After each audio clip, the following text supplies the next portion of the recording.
Assalamualaikum warahmatullahi wabarakatuh. Hai semua, perkenalkan nama saya Mona Azhari. Saya dari SMA Negeri 1 Bayan, Lombok Utara, Nusa Tenggara Barat.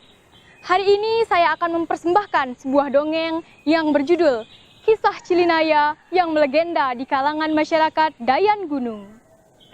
Pada zaman dahulu kala, di wilayah Kabupaten Lombok Utara yang lebih dikenal masyarakatnya dengan sebutan Dayan Gunung, terdapat dua buah kerajaan besar, yaitu Kerajaan Keling dan Kerajaan Daha. Konon, antara Datu Daha dan Datu Keling itu bersaudara, masing-masing menjalankan pemerintahannya dengan aman, tentram, dan bijaksana. Namun sayang, dari dua kerajaan itu masih belum dikaruniai anak. Maka Datu Daha dan Datu Keling berencana untuk melakukan tapa brata di sebuah bukit atau montong kayangan, memohon kepada Yang Kuasa agar keduanya cepat diberikan anak. Datu Daha berangkat menuju montong kayangan. Bersamaan dengan itu, Datu Keling pun berangkat menuju montong kayangan. Ketika sampai di montong kayangan, masing-masing menghaturkan niatnya untuk mendapatkan anak. Dalam nazarnya, Datu Daha berkata, "Jika penguasa jagat memberikan aku anak perempuan, maka kelak aku akan membayarnya dengan persyaratan membawa lekok buah, kerbau bertanduk emas, bertete gangsa, dan berekor sutra." Begitu pula dengan Datu Keling. Dengan persyaratan yang sama, nazar yang sama, namun Datu Keling menginginkan anak laki-laki. Hingga akhirnya, semua hajat dari para pembesar kerajaan itu pun dikabulkan. Kedua permaisuri dari kedua buah kerajaan mengandung secara bersamaan.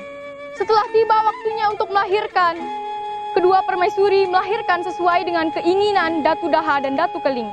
Datu Daha menginginkan anak perempuan yang dikenal dengan nama Cilinaya, sedangkan Datu Keling menginginkan anak laki-laki yang dikenal dengan nama Mas Panji. Berselang 1 tahun kemudian, tibalah saatnya untuk membayar nazar. Namun, yang bisa membayar nazar hanyalah Datu Keling, sementara Datu Daha menyusul kemudian. Dengan keingkaran janji Datu Daha, tiba-tiba Cilinaya menghilang begitu saja dari tempatnya. Sementara itu, di sebuah hutan belantara, hiduplah sepasang suami istri yang bernama Amak Bangkol dan Inak Bangkol. Suatu ketika, Amak Bangkol dan Inak Bangkol pergi berkebun. Tanpa sengaja, mereka mendengar suara tangisan anak kecil yang tak lain adalah Cilinaya. Cilinaya dibawa pulang oleh mereka ke sebuah gubuk yang beratapkan ilalang berpagar bedek. Maka Cilinaya pun hidup bersama Amak Bangkol dan Inak Bangkol. Hari demi hari, bulan berganti bulan, Cilinaya kini sudah menginjak remaja. Begitu pula dengan Mas Panji, ia sudah menginjak remaja. Suatu hari, Mas Panji berencana untuk berburu di sebuah hutan pinggiran di kawasan Kerajaan Daha. Hingga tiba saatnya berburu, Mas Panji disertai dengan ketiga pengasuhnya pergi berburu di hutan belantara tersebut. Ketika berburu, tiba-tiba Mas Panji merasa kehausan. Ia lalu mencari mata air di sekitar hutan. Tanpa sengaja, ketika hendak melewati sebuah gubuk, Mas Panji mendengar suara jajak yang sedang dimainkan. Tanpa pikir panjang, Mas Panji pun menuju gubuk tersebut. Singkat cerita, Inak Bangkol lah yang memberikan air minum untuk Mas Panji, sedangkan Cilinaya bersembunyi di dalam rumah. Namun, walaupun demikian, Mas Panji tetap bisa melihat Cilinaya. Dan seketika itu pula hati Mas Panji tertutup untuk melanjutkan perburuannya. Dengan susah payah ketiga pengasuhnya memintanya untuk kembali ke istana kerajaan. Namun Mas Panji bersikeras untuk tetap tinggal di gubuk itu. 3 tahun telah berlalu, hingga pada akhirnya Mas Panji menikah dengan Cilinaya. Mereka dikaruniai seorang anak laki-laki yang bernama Raden Megatsih. Mendengar kabar itu sontak membuat Datu Keling murka. Ia mengerahkan seluruh kaula balanya untuk menjemput putra mahkota di bawah pimpinan Mahapatih Jerotue dan Adipati, dengan beralaskan Datu Keling sedang sakit keras. Setelah tiba di kediaman Mas Panji dan Cilinaya, Mahapatih Jerotue dan Mahapatih Adipati menyampaikan maksud mereka. Mendengar kabar itu, Mas Panji pun meminta izin kepada istrinya untuk menemui ayahandanya Datu Keling. Cilinaya pun mengizinkan suaminya untuk pergi menemui Datu Keling.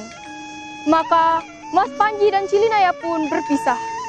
Sementara Mahapatih Jerotuek dan Patih Adipati tetap tinggal di gubuk tempat Cilinaya dan keluarganya berada.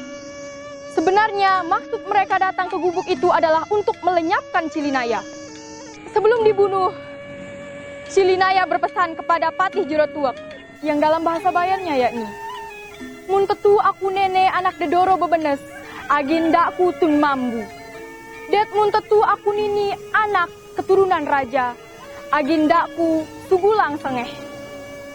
Yang artinya adalah, kalau benar saya ini anak rakyat jelata, agar darah saya mengeluarkan bau busuk. Dan kalau benar saya ini keturunan raja, agar darah saya mengeluarkan bau harum semerbak. Betapa terkejutnya Patih Jerotuek setelah melihat darah yang keluar dari tubuh Cilinaya mengeluarkan bau harum yang semerbak.